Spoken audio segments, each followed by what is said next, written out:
Fantástico está de volta com a reportagem especial da semana sobre um esquema para esquentar madeira retirada de terras indígenas. A Sônia Bride conta pra gente aqui. Como é que foi, Sônia? Essa reportagem faz parte de um grande projeto internacional chamado Forbidden Stories, as histórias proibidas, onde vários jornalistas se reúnem para contar as histórias que não foram contadas por um jornalista porque ele foi morto no exercício da profissão. Esse é o projeto Bruno e Dom.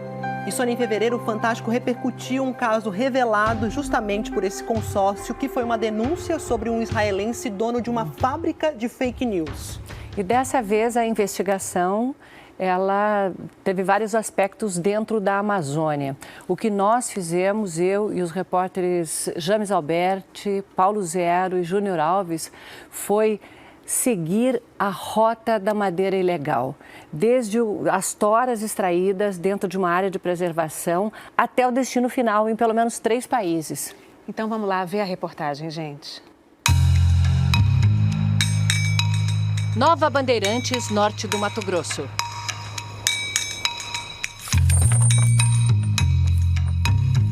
Seis horas por estrada de chão. É um IP, né? Corte, era pra ter cortado.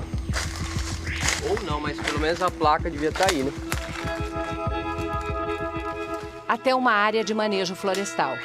É onde a exploração de madeira pode ser feita desde que o dono da terra tenha um plano detalhado aprovado pelo órgão ambiental. Garapeira não. Cada árvore tem um número, é a identidade dela. Ué, vamos ver se acha 956 aí. 56 no mapa.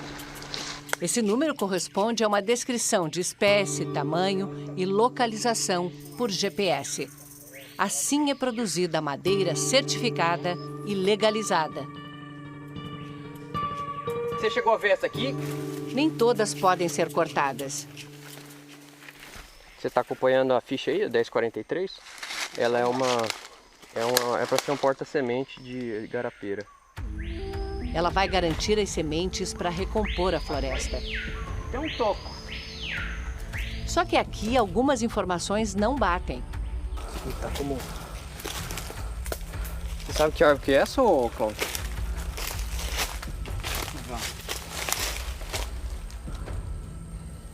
Número 1020. E tá como Tauari. Outra situação irregular aí, né? Eu não sei o que é ela, mas eu sei o que é o Tauari. E essa árvore aqui não foi cortada porque está torta. Justamente. Às vezes tem uma árvore oca, uma árvore torta que ele já sabe que não vai ter aproveitamento. Isso gera um crédito a mais, né? Cada árvore na floresta tem um volume de madeira estimado. Esse é o chamado crédito de madeira. Quem tem crédito pode emitir uma guia florestal ou um DOF, o documento de origem florestal, que comprova que essa madeira tem origem legal. De acordo com o inventário dele, essa árvore, o número dela 958, ela está declarada como uma árvore IP de corte, né? Então a gente teria que encontrar o toco dela. Ou a árvore em pé. Ou a árvore em pé. 958. Pra ser o IP, né? Isso. Rapaz, eu não vi nem um toco de uma árvore. Achou aí? Não? Nada? Não, aqui na redondeza não. Aqui também não. Esse IP é uma árvore imaginária. Tá no papel, mas não na floresta. Mas por que alguém iria declarar uma árvore que nunca esteve aqui? Porque a identidade da árvore que não existe pode ser usada para dar documentos falsos para uma árvore que existe, mas não poderia ser cortada.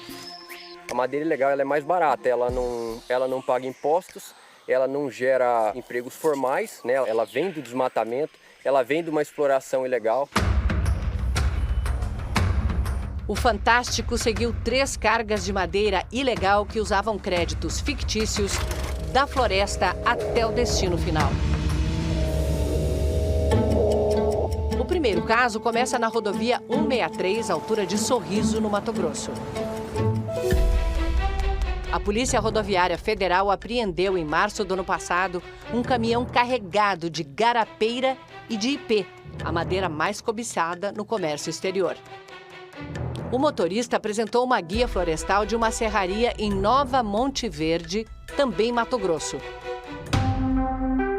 A guia não tinha assinatura, o que torna o documento inválido. A investigação mostrou que a madeira, de origem ilegal, teria sido carregada em Novo Progresso, no Pará. Saiu com uma nota fiscal que dava aparência de madeira legal até cruzar a divisa com o Mato Grosso. Aí, com o caminhão na estrada, foi emitida a Guia Florestal número 68 para esquentar a carga, segundo o IBAMA. Os fiscais foram até a serraria de onde saiu a Guia Florestal, a PFP.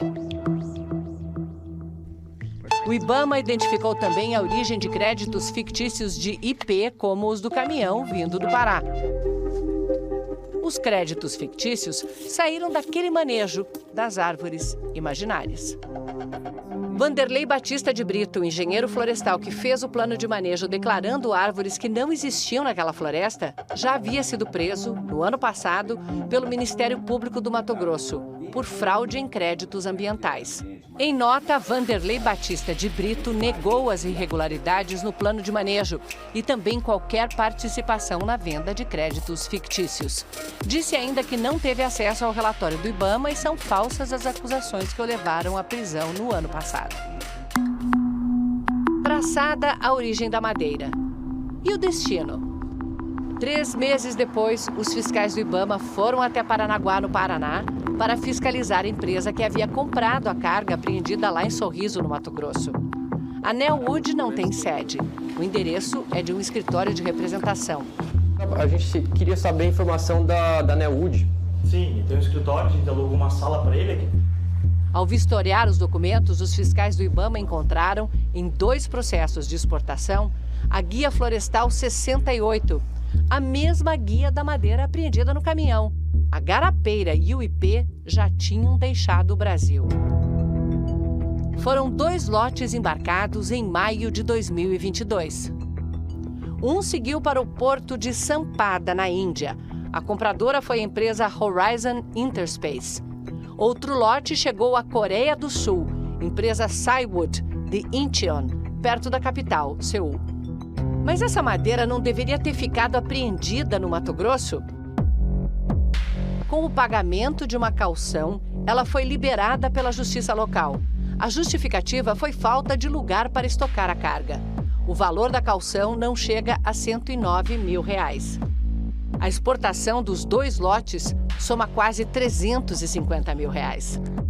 Na prática, isso autorizou que essa madeira fosse exportada. A gente percebe, a nossa visão é que a justiça legalizando uma situação ilegal, né? Na verdade, nós não legalizamos algo que é ilegal. Quando a pessoa quer se defender do processo, nós não temos um local para dar essa destinação imediata e essa madeira fica na chuva ou sol, ela vai acabar se perdendo. Essa madeira, a caução foi de R$108 mil e ela foi vendida, sem passar por novo processamento, por R$350 mil. Mesmo perdendo o processo, ainda gera um lucro de 200%. A madeira é avaliada aqui no momento em que ela está, do jeito que ela está aqui no local. Na nossa região aqui, a madeira tem um valor. Para onde ela vai, se é que foi, vai ter um outro valor, logicamente. Segundo o juiz, se a Nelwood for condenada, o dinheiro da caução vai para obras sociais. Na quinta-feira, o IBAMA foi procurar o dono da Nelwood em Sinop, também no Mato Grosso. De acordo com as investigações, Tchercy Schmidt atuava na fraude dos créditos ambientais que permitiu a exportação de madeira ilegal. Em nota, o dono da Nelwood afirma que desconhece a origem ilegal da madeira e que suas atividades atendem às normas ambientais. Outro caso de madeira de origem ilegal. Uma nova carga de IP e alguns dos mesmos personagens já citados nessa reportagem. A história começa aqui, em Nova Bandeirantes, no Mato Grosso. O distrito industrial é basicamente uma série de serrarias, uma ao lado da outra. A equipe do IBAMA procura a LA Bourdignon. Essa empresa havia sido embargada em março deste ano porque tinha créditos fictícios no escritório, mas não tinha madeira no pátio. O IBAMA identificou que esses créditos eram enviados para empresas fantasmas que esquentavam madeira ilegal. Mas quando os agentes chegaram na serraria, há 2 semanas, a L.A. Bourguignon já se chamava Forte Brasil e tinha novo dono. A L.A. Bourguignon tinha sido comprada, com estoque apreendido e tudo. Se adquiriu a empresa, toda a madeira, empático, o saldo, e essa empresa, a empresa Bourguignon, estava envolvida numa fraude, tá? De emissão de IGF. E por conta disso, a empresa de vocês vai ser bloqueada também agora, tá? Ao interrogar funcionários, o IBAMA confirmou que a Forte Brasil tinha mandado créditos de madeira para outra empresa, mas não a madeira. Ontem não saiu, né? Além disso, havia uma carga de IP no pátio sem a documentação. A gente vai na delegacia para a gente colher seu depoimento, tá? Enquanto isso, sem funcionar, né? Já foi... Jordânio Carnelos, dono da Forte Brasil, foi multado em R$59 mil e vai responder por crimes ambientais e falsidade ideológica. Ele não quis dar entrevista. Foi daqui, da então L.A. Bourguignon, que saiu um crédito de madeira no dia 25 de janeiro de 2022 e foi parar na PFP, na cidade de Monte Verde, a mesma empresa que esquentou aquela carga de IP que foi para a Coreia e para a Índia. No papel, essa segunda transação da PFP foi rápida. Ela recebeu 57 metros cúbicos de IP, em formato de tábuas, como essa aqui. É o equivalente a uma carreta carregada. Pois em menos de 2 minutos, todas as tábuas foram transformadas em tábuas já em formato de deck e foi emitida uma nota para uma empresa de Paranaguá, no Paraná. Uma rapidez que só é possível no mundo virtual. E não é que a empresa de Paranaguá era a mesma Neo Wood?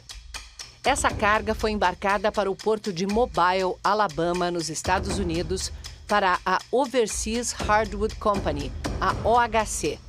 Na internet, a OHC se orgulha de ter o maior estoque de IP para decks do país. E ali é possível ver as obras luxuosas com decks em praças e marinas. O Fantástico procurou as empresas internacionais. A americana Overseas e a sul-coreana Cywood não retornaram. Já a Horizon, da Índia, disse que desconhece qualquer tipo de prática da empresa Neo Wood e afirmou ainda que é responsável com o meio ambiente e que só compra madeira de empresa legal. Madeira legalizada, não documentada, não é sinônimo de madeira com origem lícita. Qual é o papel da madeira no desmatamento da Amazônia? É a mola econômica do desmatamento. É o que está acontecendo na nova fronteira do desmatamento, conhecida como a Macro, onde os estados do Amazonas, Acre e Rondônia se encontram. Ali, um estudo inédito do Greenpeace, usando imagens de satélite de alta resolução, identificou 27 planos de manejo que botaram a floresta abaixo. Um dado ainda mais grave, segundo o estudo do Greenpeace, 16 desses planos de manejo estavam dentro de terras públicas federais não destinadas, onde não podia haver sequer um manejo autorizado, porque são terras que pertencem a todos nós, brasileiros. Veja o caso dessa fazenda, a Fazenda Rafael, em Manicoré, no Amazonas. A linha amarela mostra a área do manejo. A lilás, o que é a área federal. A fraude foi descoberta e o manejo proibido. Os invasores, então, botaram abaixo mais de 1.000 hectares de floresta pública. Procuramos o advogado dos donos da Fazenda Rafael, mas não tivemos retorno. Ao todo, foram desmatados mais de 3.500 hectares em planos de manejo na Macro, 2/3 deles em terras da União. Mas o que significa uma área desse tamanho? Geralmente, a gente compara com o número de campos de futebol.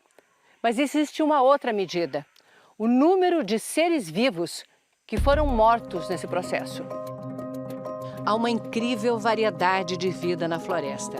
Só nessa área da Macro foram 1.700.000 árvores mortas, numa área que abrigava pelo menos 130 milhões de insetos. E a gente tem que entender que essa é uma amostra da Amazônia, né? A gente tem muitas outras áreas onde esse manejo acontece, então essa fraude pode estar acontecendo também numa proporção ainda maior. Terra indígena Zoró, Mato Grosso, novembro do ano passado. O Fantástico instalou câmeras escondidas em árvores para flagrar o movimento de madeireiros. Por onde passava a madeira, passavam grandes animais, que perderam sua casa. Nossa equipe de reportagem instalou também rastreadores por satélite nas árvores já cortadas na Zoró e em outras 6 terras indígenas. Um dos rastreadores foi encontrado pelos criminosos. Colocaram o chip na tora. A tora ilegal de terra indígena chega aqui e aí vira madeira legal vinda de uma área autorizada. Mas outros foram com as toras até a madeireira Vila Rica, em Espigão do Oeste, Rondônia. Então o senhor confirma pra gente que o senhor estava tirando madeira da Zoró? Eu busco madeira lá. Você pega nota onde mesmo para esquentar madeira? Pega em todo lugar, onde tiver a nota. As investigações também levaram a esta outra empresa, a Vidia Indústria e Comércio de Madeiras Limitada, onde o IBAMA identificou um novo tipo de crime. A gente percebeu uma fábrica de créditos por uma falha no Cisflora. O Cisflora é o sistema de licenciamento do Mato Grosso. A fraude funcionava assim. Emitido um crédito, ele era imediatamente cancelado no sistema. Mas em vez de cancelar mesmo, o sistema emitia outro crédito, dobrando a quantidade que poderia ser comercializada.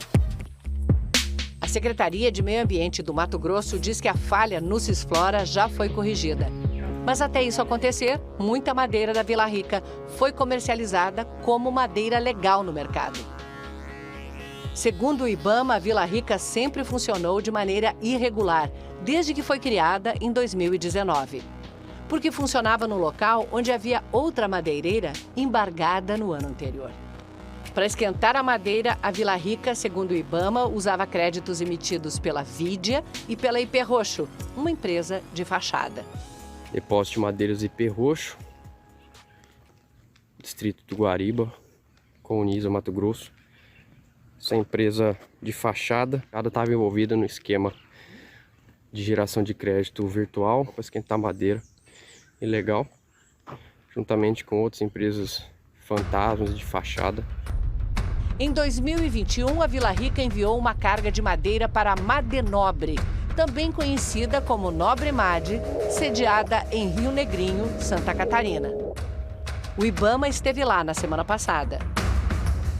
Já encontramos 4 divergências, né?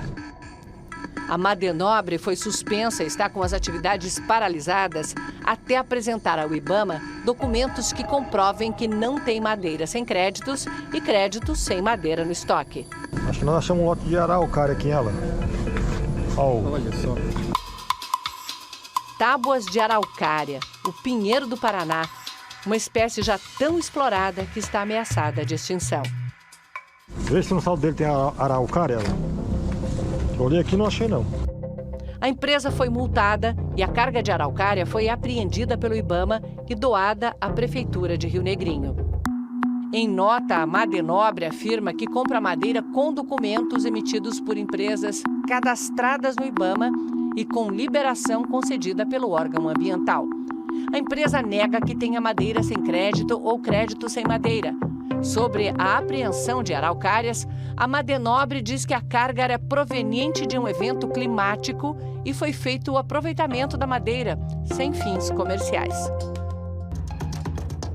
A Madenobre, que recebeu madeira da Vila Rica, onde tudo é ilegal, que recebeu crédito fantasma da Vidia e da IP Roxo para esquentar madeira na terra indígena Zoró, forneceu madeira para uma das maiores e mais antigas fábricas de móveis do país, a Móveis Rudnick, de São Bento do Sul, também Santa Catarina. Foi em novembro de 2021. No dia 11, a Vila Rica emitiu um DOF, o documento de origem florestal, para quase 5 metros cúbicos de pranchas de tauari. 5 dias depois, o documento foi recebido pela Madenobre, que no mesmo dia emitiu outro, de pouco mais de 15 metros cúbicos de pranchas de tauari, que foram descarregadas na Rudnick no dia seguinte. Mas havia madeira ilegal da Vila Rica nessa carga? Hoje, a gente não consegue afirmar isso. Com os meios que a gente tem, fica muito difícil de a gente identificar qual que é a madeira legal e qual que é a madeira legal. Uma coisa é certa, a cadeia produtiva fica contaminada e compromete a sustentabilidade da Amazônia. A Móveis Rudnick disse em nota que preza pelas exigências legais para aquisição regular de madeira e que apoia ações do IBAMA e da Polícia Federal. Nós procuramos o representante da Vidia e da Vila Rica, mas não tivemos retorno. Lembra da Nelwood, a empresa que exportou as cargas de madeira para a Índia, Coreia do Sul e Estados Unidos? O IBAMA multou a exportadora, assim como a madeireira PFP. As multas somam mais de R$100 mil. Os responsáveis vão responder por crimes ambientais, além de associação criminosa e formação de quadrilha. O Ministério do Meio Ambiente e Mudança do Clima disse que vai editar um novo plano de rastreabilidade que promete limpar a cadeia de produção da floresta, do gado à madeira, e assim garantir o acesso de produtos brasileiros a mercados cada vez mais fechados para países que não respeitam o meio ambiente. Esse é um grande desafio, Sônia, porque, de fato, a gente quer estimular cada vez mais atividade sustentável. Isso significa ampliar, dobrar, triplicar o volume de manejo florestal. E nós não temos, no governo federal, né, agentes suficientes para fazer fiscalização em todas as áreas. Então, sim, existe uma estratégia, né, de tentar digitalizar ao máximo o processo, né, mas sofisticar os mecanismos de controle. A floresta em pé ela tem que valer mais do que derrubada, e um dos caminhos importantes é o manejo florestal. O manejo florestal sustentável é a melhor forma da gente conservar a floresta nativa, né? E a gente trabalha aqui justamente para isso, para permitir que quem trabalha na legalidade continue e possa ser competitivo, né? O que a gente quer é madeira sustentável.